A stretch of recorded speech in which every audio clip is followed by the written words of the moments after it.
Bonjour, c'est B42, ou plutôt Shark dans cette configuration. Bref, je vais vous présenter mon sac de secourisme. Alors, vu le poids et le volume, vous comprendrez bien que c'est un... Comment dire, c'est un sac de deuxième échelon. C'est un truc qui est à mon domicile, ou quand je pars en vacances, si j'ai un point fixe. Ça sera dans mon véhicule dans certaines conditions, mais quand je pars en rando, naturellement, j'ai pas ça, quoi. Il est assez complet. Ah bah écoutez, je vous propose de l'ouvrir et puis de commenter au fur et à mesure ce qu'il contient.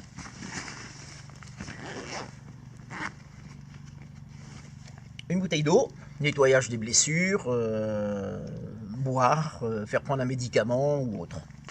Okay.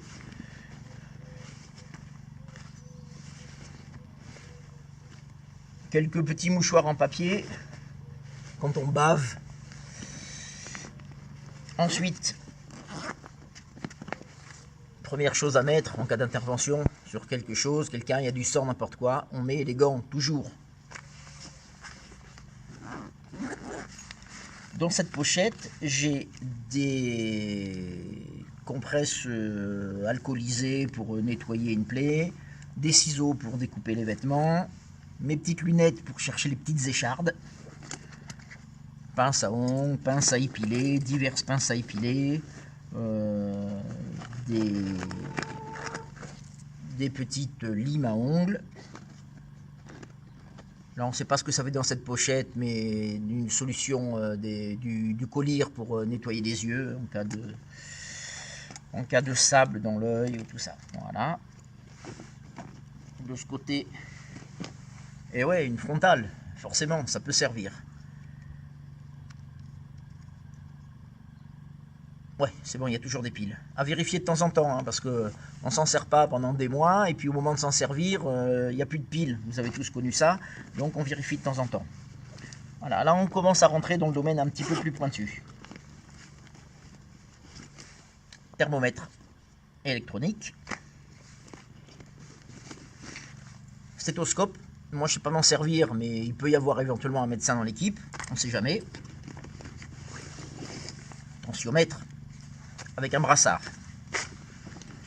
antiseptique, des piles pour aller avec tout ce qui est électronique,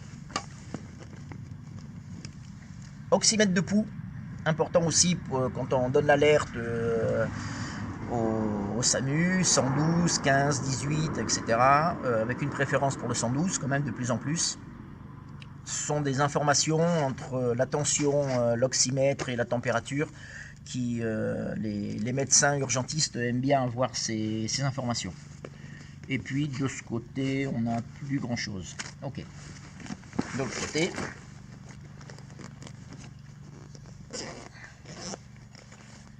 papier, crayon, marqueur. Au fur et à mesure que vous avez des infos, n'hésitez pas à les noter. Quand les pompiers, quand les secours arrivent, c'est arrivé à telle heure, l'identité de la victime, éventuellement des témoins et ainsi de suite, on gagne énormément de temps. Et maintenant, on rentre carrément dans la partie secourisme. Alors, je me suis fait diverses pochettes transparentes comme ça, qui sont très pratiques pour séparer un petit peu tous les modules. Ici, j'ai des bandes. L'avantage de ces bandes, c'est que ce sont des bandes auto-agrippantes. On les met, on n'a pas besoin d'avoir d'épingles de nourrice ou ainsi de suite. Elles se collent l'une sur l'autre. J'ai aussi du filet pour tenir les compresses sur une plaie, enfin diverses bandes, compresses, etc. C'est dans une petite pochette.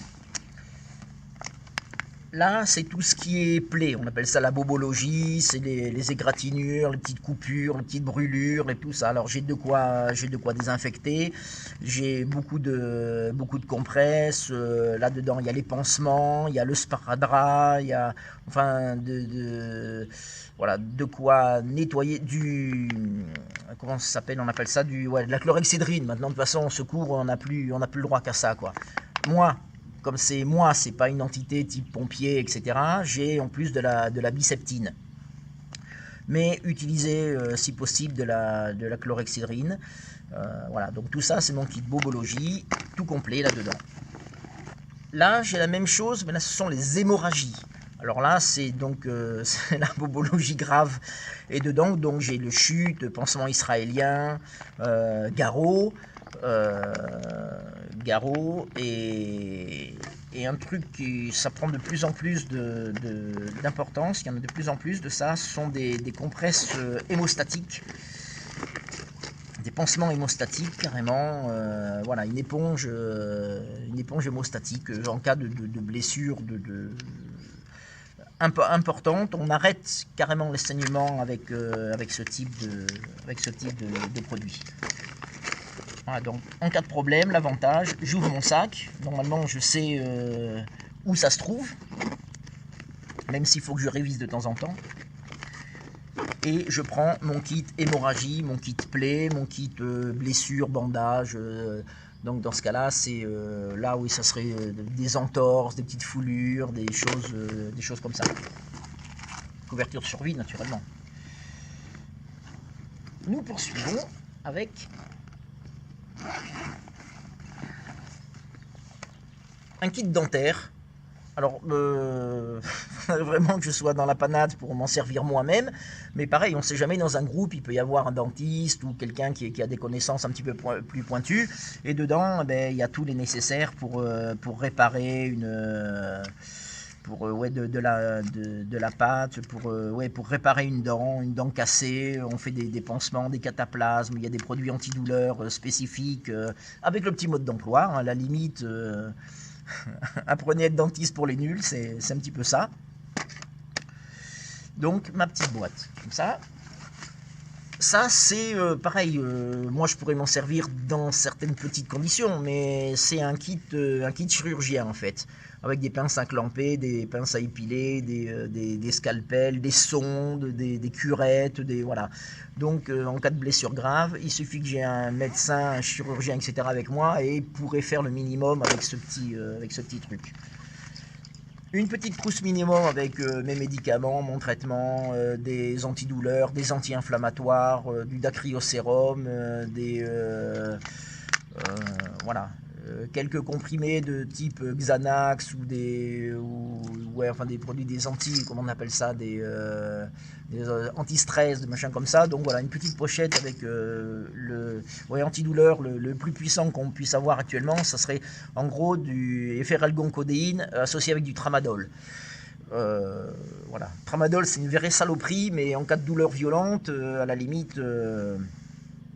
Et ça, c'est quelqu'un qui était en transat il y a 2 ans et qui est resté sur un petit bateau et qui a fait une crise de colique néphrétique, un calcul rénal, et qui a tenu 24 heures en attendant que les secours arrivent. Tramadol, ça peut dépanner un peu. Ça, ce sont des bandelettes urinaires pour faire un petit test en attendant. Voilà. Écharpe. Ça, c'est un produit chimique, on le casse et on arrive à faire du froid avec.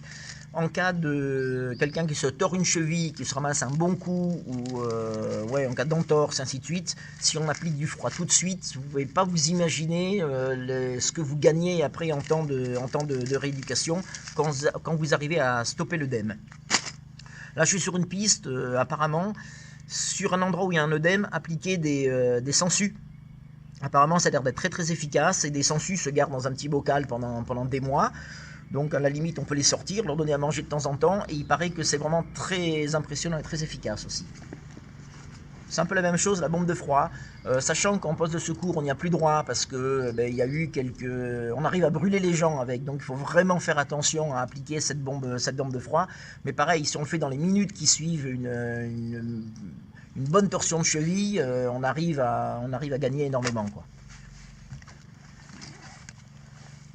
Petit pense-bête sur le corps humain, les muscles, des fois on peut avoir un trou de mémoire, ou moi je connais pas les 200 et quelques os, puis alors les muscles, il y en a encore beaucoup plus. Voilà, donc j'ai un petit peu tout dessus. Ça peut éventuellement, on a un trou de mémoire, on sort ça, ou quelqu'un qui connaît pas d'ailleurs, il peut mettre un nom sur les mots. Ça, pareil, c'est sur le corps humain, l'oreille, l'œil, un petit peu le fonctionnement, le cœur, les reins. C'est voilà, des petits pense-bêtes qui sont, ma foi, pas mal utiles. Collier cervical, évidemment. Faut juste savoir le poser. Écharpe. Écharpe. Des élastiques qui peuvent servir. Une attelle malléable, c'est une plaque d'aluminium dans de la mousse et on fait une gouttière avec et on peut. Alors ça serait plutôt pour le haut du corps. Pour un fémur, ça serait un petit peu plus délicat, mais enfin une petite attelle comme ça peut bien dépanner. Voilà. Un sac plastique pour les déchets, voilà, etc. Le bas-vu, le bon ballon à valve avec le masque qui va bien.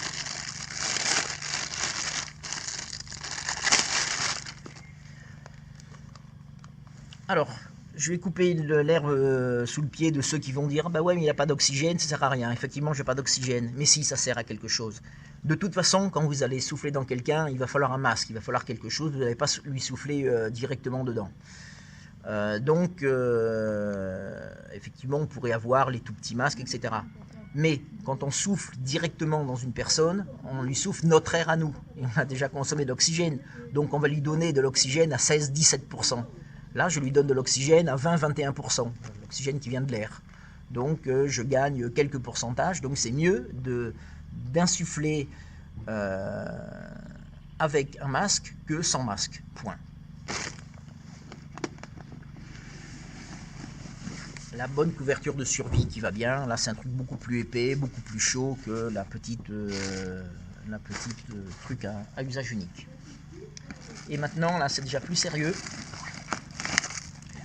Là j'ai tout un kit de perfusion. Un soluté glucose, je dis à tester, ça donne la pêche. Et puis des lignes de perf, des aiguilles. Alors, j'ai plusieurs systèmes. Là, c'est un site complet avec les G24 qu'on met là. Moi, je sais faire. J'ai pas le droit de le faire, naturellement, mais je sais faire. Et on s'entraîne avec des petites aiguilles papillons qu'on met ici. Ça, c'est pas difficile à faire, c'est pas trop traumatisant. S'enfoncer soi-même une G24 dans le bras, c'est déjà un peu plus traumatisant. Alors, effectivement, voilà, un autre type de perfusion. Et pareil, là j'ai les aiguilles pour perfuser.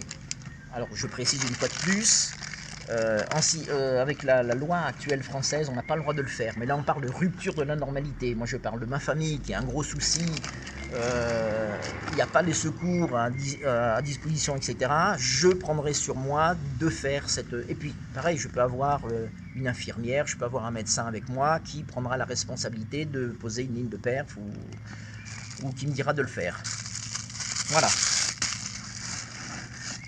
Et puis, je crois qu'on a fait le tour du dispositif. Donc voilà mon petit sac de secourisme 2e échelon. Au revoir.